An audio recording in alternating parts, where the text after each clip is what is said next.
Shalom saudara, saya Rosi kembali menjumpai Anda dalam program Aku dan Dia.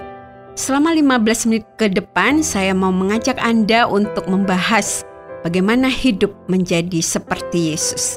Selamat mendengarkan.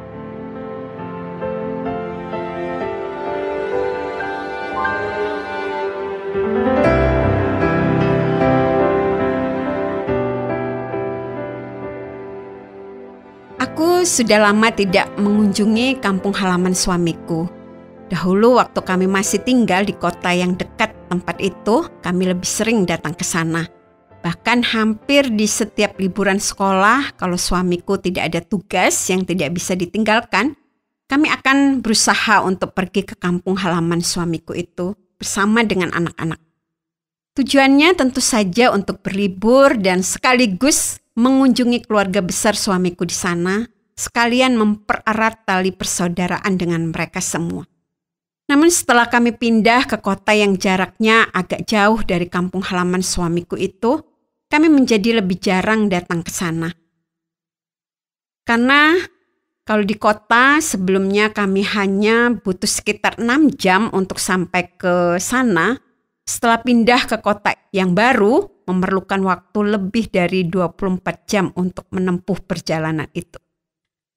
Apalagi setelah kami sekeluarga pindah keluar pulau dan kemudian anak-anak kami sudah menjadi besar dan disibukkan dengan kesibukan masing-masing, maka kami menjadi lebih jarang lagi bisa berkunjung ke tempat yang sangat istimewa bagi suamiku itu. Ketika mendapatkan kesempatan untuk mengunjungi tempat itu lagi, satu hal yang sangat menarik perhatianku adalah bahwa jalan menuju ke kampung suamiku itu sekarang jauh lebih bagus dibandingkan dengan ketika terakhir kali kami datang ke sana. Aku ingat, ketika terakhir kali kami datang ke sana, jalan itu masih mengalami perbaikan, sehingga jalan yang semula sudah rusak menjadi lebih sempit. Tadinya jalan ke sana memang sudah berlobang di sana-sini, tetapi ketika jalan itu diperbaiki, maka setengah dari bagian jalan itu menjadi tidak bisa dilalui karena memang sedang dicor dengan semen. Akibatnya, karena hanya bisa menjadi setengah dari jalan yang ada, perjalanan menjadi lebih lambat dan lebih tidak nyaman. Waktu itu aku yang sudah kelelahan menempuh perjalanan berjam-jam sebelum sampai ke situ, agak sedikit mengeluh dengan kondisi jalan buruk itu. Tetapi setelah semuanya selesai, maka jalan itu menjadi nampak sangat bagus dan perjalanan juga terasa lebih nyaman dan menyenangkan. Dahulu jalan itu buruk dan macet karena memang belum selesai secara sempurna pembangunannya. Namun setelah proses pembangunannya selesai, hasilnya sangat menyenangkan bagi yang menikmatinya. Aku berpikir, sebenarnya begitu juga dengan kehidupanku. Aku membayangkan bahwa ketika Yesus, Tuhan dan sahabatku yang sempurna di dalam kasih, kekudusan dan kebaikannya itu melihat hidupku sekarang, pastilah ia melihat sesuatu yang sangat tidak sempurna. Mungkin aku masih seperti keadaan jalan menuju kampung suamiku ketika sedang mengalami perbaikan. Mengenai pernyataan kasih, pasti kasihku masih sangat berantakan. Karena aku masih memilih-milih siapa yang aku kasihi dan bahkan sering tidak bisa melakukannya. Mengenai kekudusan hidup, pasti ia melihat aku masih kacau. Karena jumlah kesalahan, kelemahan, dan pelanggaranku terhadap hukum-hukumnya pastilah tidak terhitung lagi banyaknya. Mengenai kebaikan hati, pasti aku masih jauh dari kesempurnaan. Karena kebaikan hatiku juga tidak selalu sepenuhnya tulus. Namun, aku sungguh bersyukur kepadanya. Karena bagi Yesus ketidaksempurnaanku itu sama sekali tidak membuat dia meninggalkan aku. Di dalam kasih dan anugerahnya, ia sudah memulai karya pengudusan dan pembenaran di dalam hidupku.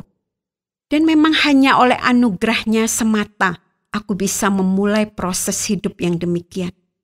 Tanpa kasih dan anugerah, maka aku akan terus ada dalam keadaan kacau balau gelap gulita, dan jatuh.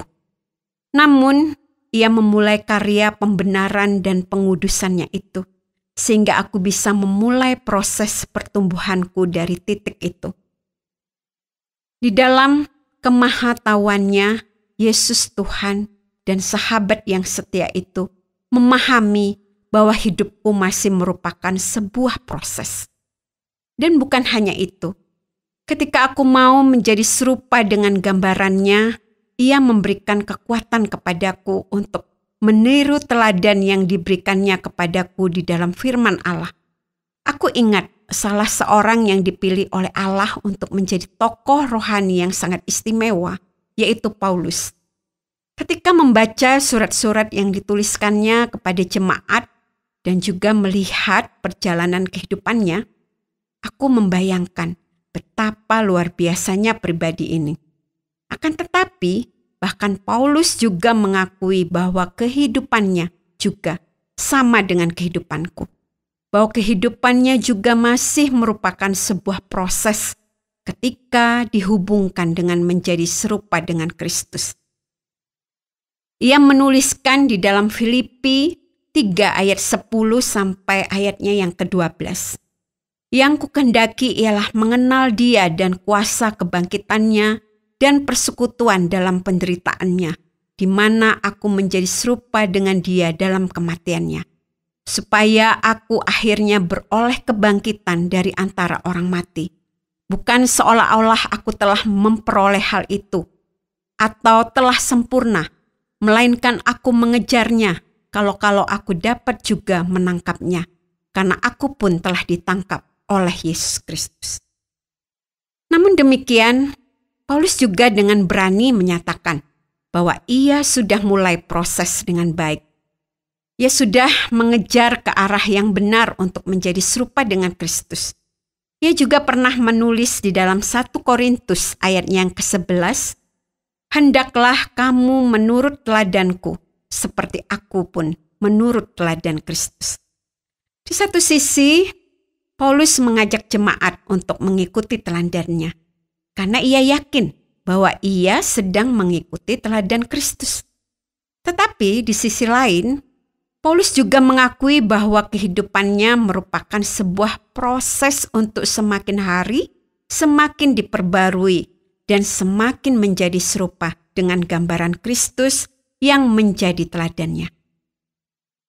Aku sangat bersyukur akan kenyataan yang sangat membesarkan hati ini. Menjadi pengikut teladan Yesus tidak harus dimulai dengan kesempurnaan. Menuruti teladan Kristus tidak hanya bisa dilakukan oleh orang-orang yang sempurna. Menjadi serupa dengan gambaran Kristus tidak menjadi batal kalau aku terjatuh atau aku melakukan kesalahan.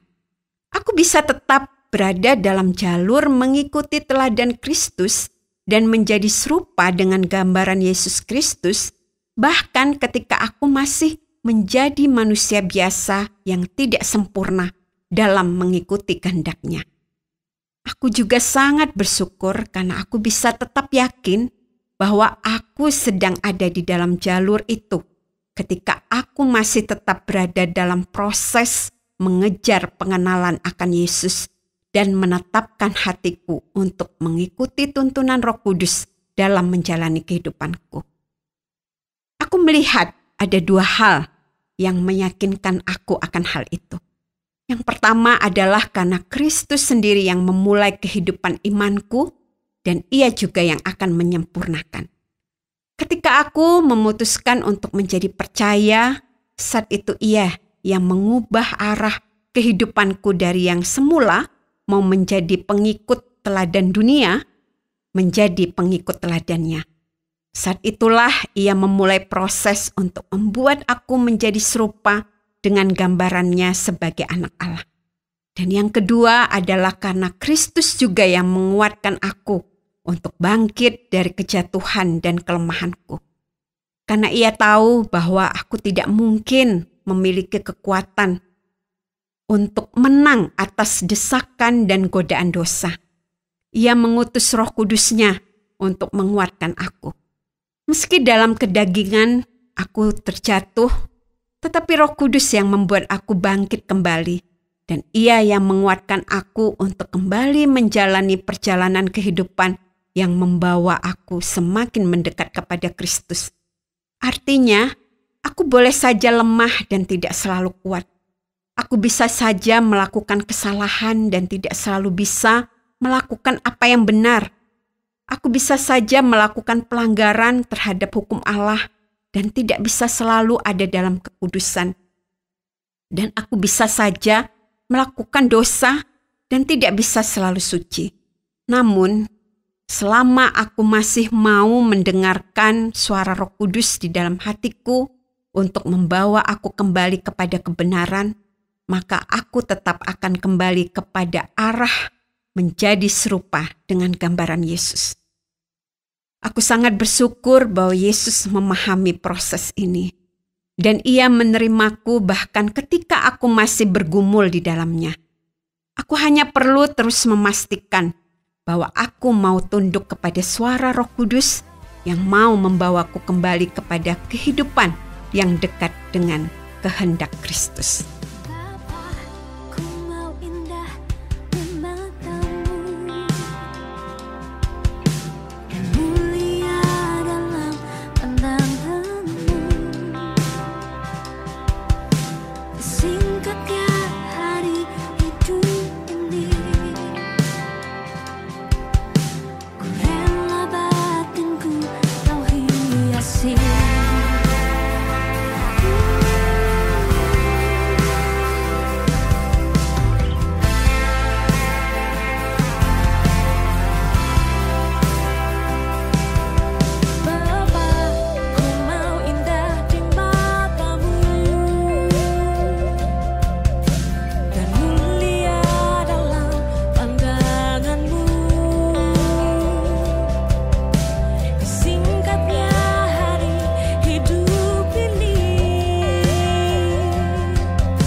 Terima kasih Anda sudah mengikuti pembahasan kita mengenai kehidupan yang diproses untuk menjadi semakin hari semakin serupa dengan gambaran Kristus.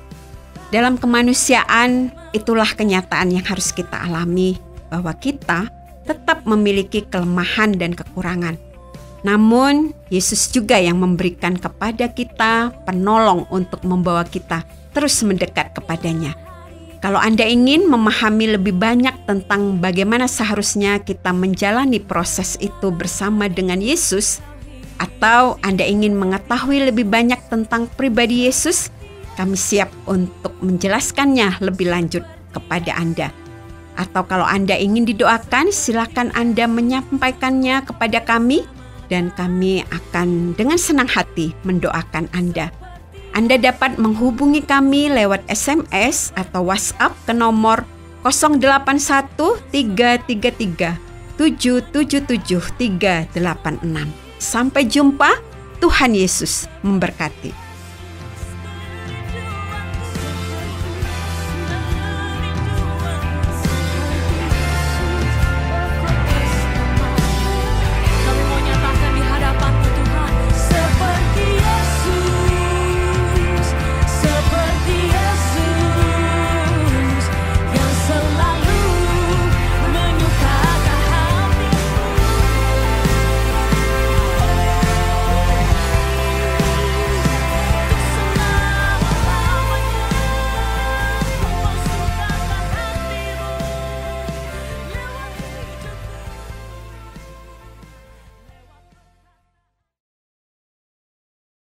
Terima kasih Anda sudah mengikuti program kami. Jika Anda diberkati, jangan lupa like, komen, dan share supaya Anda tidak ketinggalan setiap program terbaru kami. Jangan lupa juga untuk subscribe channelnya dan nyalakan loncengnya. Jika Anda ingin mendukung pelayanan kami, bisa melalui rekening kami berikut ini atau menghubungi kami di sini.